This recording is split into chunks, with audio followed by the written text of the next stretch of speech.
Hello everyone, thanks for tuning into today's second video, doing European outlook for today's second video. So as always on a Thursday, we're having a detailed look at the weather for next week, 10 days across Europe, and I should get on back for you in a moment. Just to say that first video this day was our 6 AM UK weather forecast, and there'll be a 10 to 14 there with all of the features coming up for you later on this afternoon as well. Please like, share and subscribe on all of today's videos and content. And thank you so much everybody for doing that for GavsWeatherVids. Right, let's start off with situation across Europe today. So low pressure, as it has been for weeks on end, dominating across many western parts of Europe. We have got some higher pressure mode down in the south and the east of Europe. The upper air temperature looking generally quite mild across most southern, central and eastern regions. A little bit cooler in the far west and northwest, and cold up across the far north of Scandinavia.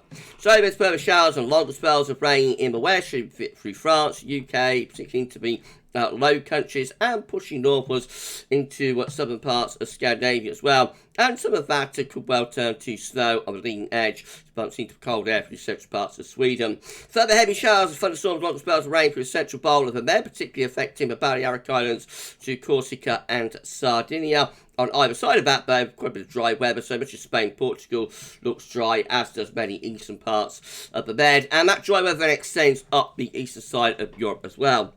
Temperature-wise, very cold across the far north of Europe, otherwise sort of average to cool temperatures across western and central regions. Warmest temperatures are down across the south and in the southeast corner.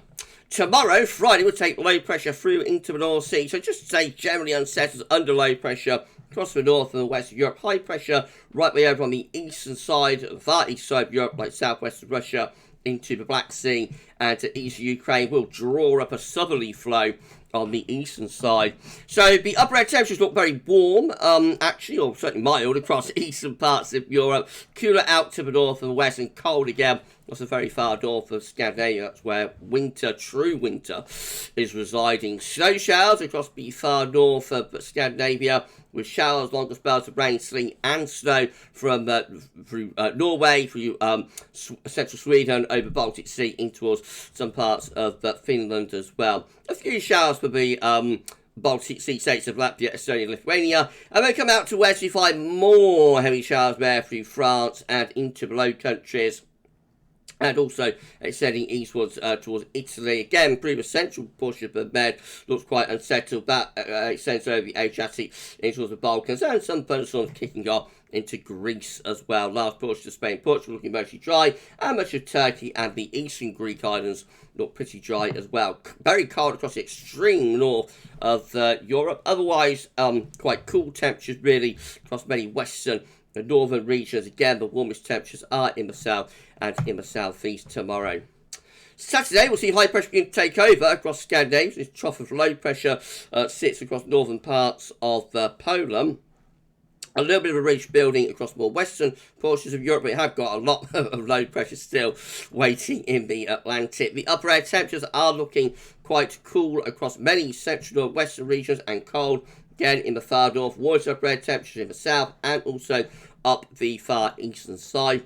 And heavy showers and thunderstorms progressing eastwards really into these eastern parts of Europe. So again, from the Adriatic to Black Sea, there'll be lots of heavy showers and thunderstorms around. Could be some hill snow, mountain snow mixed in places, but most of this I think will be rain. And then going further northwards, we find outbreaks of rain, possibly turning to snow as it comes back into the colder air across some parts of Sweden. And then southwards of that, well, we have a drier day actually for the UK, Ireland, much of France, but heavy rain will be arriving through western parts of France later on in the day, and lots of wet weather, of course, waiting in the wings in the Atlantic. The temperature, we can see that on Saturday, looks like that. So the cold is intensifying at about Scandinavian high across the extreme North Europe, sub-zero by day and night through many parts of Norway and in central northern Sweden, and also in central and northern Finland and far northwest of Russia as well. Cool temperatures elsewhere across many central northern and west parts of Europe again, but warmest temperatures will be in the south and also in the southeastern corner. And then that takes through into Sunday, when low pressure, when low pressure is again sitting underneath the Scandinavian high. So high pressure reaching into North Europe. Underneath that, got low pressure from the southern part of Sweden, right way over in towards Belarus. And then low pressure out to the Atlantic is desperately trying to get in all of the time as well. The upper air temperatures, not quite as cold across far north of Europe, but still pretty chilly there through central parts of Sweden and central northern parts of Finland as well. Rather cool upper air temperatures elsewhere. Warmest again in the south and in the southeast. Minor air just trying to get back in towards Ireland and the UK as well with time. So heavy rain likely through parts of France. We could see some showers, not spells of rain. We've seen snow mixed in as we move north into Scandinavia. Then more wet weather over on the far east side of Europe again through Belarus into the far north of Ukraine as well. Could be some rain, sleet and snow mixed in through there. Otherwise, a large portion of Europe will be dry. Further showers likely through Italy, but they're easing intensity, I think, on Sunday. Although the upper air temperature is lifting up a little bit across far north of Europe, the surface temperature remains very, very cold there through central and northern parts of Norway, Sweden, and also Finland. Cool with the temperatures elsewhere, mildest through both southern and also southeastern regions. When low pressure starts breaking back through from off the Atlantic on Monday, as the high pressure of Scandinavia should begin to retreat away a little bit. Quite a big area for low pressure developing through western parts of Russia.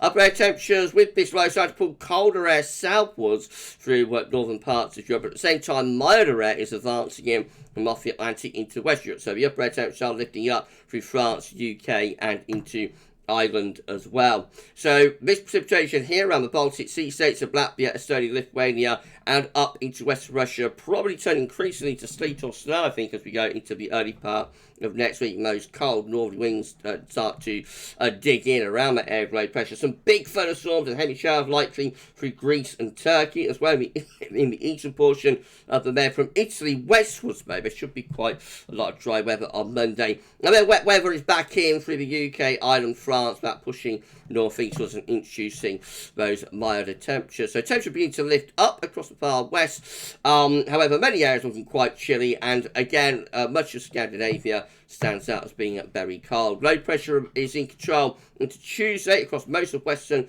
portions of Europe. The high pressure still trying to hold its ground over Scandinavia, and the high pressure is jumping to ridge back up towards Spain, Portugal from the Azores as well. The upper air temperatures, they're looking pretty warm across Spain, Portugal into North Africa, but cold air from Scandinavia and Northern Europe is gradually filtering further southwards with time. So turning pretty cold through Poland and into Ukraine, for example, by the time you get through Tuesday. But at the same time, out west, the upper air temperatures are looking relatively mild. So lots of heavy rain through the UK, France. We'll be pushing northeastwards into the Low Countries, Belgium, Holland, Netherlands, and on into Germany as well. Meanwhile, further north and northwards and northeastwards, it's a lot of dry weather, but we are still left with probably snow showers across the far northeast of Europe, and some of that wintry weather will be pushing southwards. A band of heavy rain, sleet and snow through central and eastern parts of Ukraine, and then in the extreme eastern portion of Europe, again south of Black Sea, we could have some really quite wet weather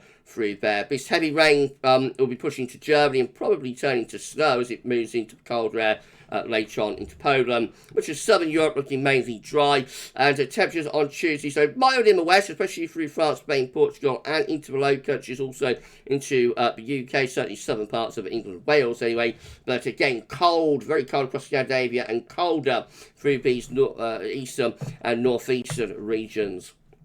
And then into Wednesday, well, high pressure is still holding on over Scandinavia, still fighting it out with these areas of low pressure out in the Atlantic as well. The upper air temperatures are becoming colder at about Scandinavian high across Scandinavia and into far northwest of Russia. In fact, much of northern Europe looking quite cold, anywhere north of sort of Germany and Poland looking generally cold, I think, as we go into the middle part of next week. But further south and west, the upper air temperatures are a lot milder, especially through France, Spain, Portugal, and again, moving through the central bowl of the Med. Lots of heavy rain into Western Europe as well. So Ireland, the UK, France, the Low Countries, Germany will be at risk of heavy rain at times. But will push up into Denmark and possibly turn to snow as it moves into back cold air. Also across some parts of northern Germany and Poland, there might be some snow on the leading edge of that wet weather. Further north, there's going to be no problem. So all this precipitation here around the Baltic Sea states and into the Baltic Sea itself, that will be falling as sleet and snow, I think, on Wednesday. But further south of that, there's going to be a lot of dry weather through much of southern southwest Europe, especially focused on the central part of the Med and into Spain and Portugal. And quite warm temperatures there, well up into the teens Celsius, not too bad at all if you want a little bit of winter sunshine. Meanwhile, further northwards again, bitterly cold across much of Scandinavia and cold through many northern and northeastern portions, milder in the western regions. And that takes us through into Thursday. It looks like the high pressure over Scandinavia is beginning to win that battle, I have to say, as the low pressures are starting to get squashed further southwards and becoming a little bit weaker. So the coldest of the air will be sitting across the northeast Europe, very cold air into Finland in particular, and the northwest of Russia on Thursday, but also much of northern Europe, anywhere from Denmark, northern Germany and Poland northwards, will be really quite cold, I think, on Thursday. Elsewhere, beginning to cooler in the West Europe as well, so France, UK and Ireland start to see some cooler upper air temperatures coming back in as the warmth begins to get squeezed further southwards and eastwards. Lots of heavy showers, long spells of rain through these western parts of Europe again, as that bumps into the cold air, especially into Denmark, northern parts of Germany, possibly into northern Poland as well, so that will turn to snow, but plenty of rain and some of it will be heavy at times across Western Europe. Mostly dry but cold, and any precipitation it does fall will be falling in snow across the far north and northeast Europe, and then Southern Europe again looking mainly dry and about area of high pressure. That's where the warmest temperatures will be. Further north it gets progressively cooler. Further north you go until you run into that bitterly cold air sitting across Scandinavia. Winter really setting in. I think Scandinavian winter really setting in next week. And I'll just bring you on to day 10. So this is going to be Friday. High pressure end reaching from the Azores up to Scandinavia. It brings cold air into many parts of central, northern and eastern Europe. In particular, out west, we just stay on the mild side of that ridge. And then into the weekend of the 18th and 19th of October, we start to see the ridge begin to slip eastwards, back to take the coldness of the air into eastern portions of Europe as things turn milder out west as the next area of low pressure starts to push in. Okay, so quite an interesting week to come. Across Europe, a bit of a freeway divide ready. The southern and southeast part of Europe looking very warm through most of the week, and a lot of dry weather, especially through the southern and southwestern part of the Med and in Spain and Portugal. Then we get the area of heavy rain, which will continue through Western Europe as it has been for weeks on end, and that marks the boundary between the warmth in the south and that very cold air, but will be digging in and getting colder actually through the course of next week across the far north and northeast of Europe. Winter, the Scandinavian winter, the Nordic winter really will be starting to bite, I think, as we go into next week. So winter is coming. We're going to be back later on in 10 to 14 there, including all our rig features. Come back for that then for this one, this week's European Outlook. That's all for now, and thanks for watching.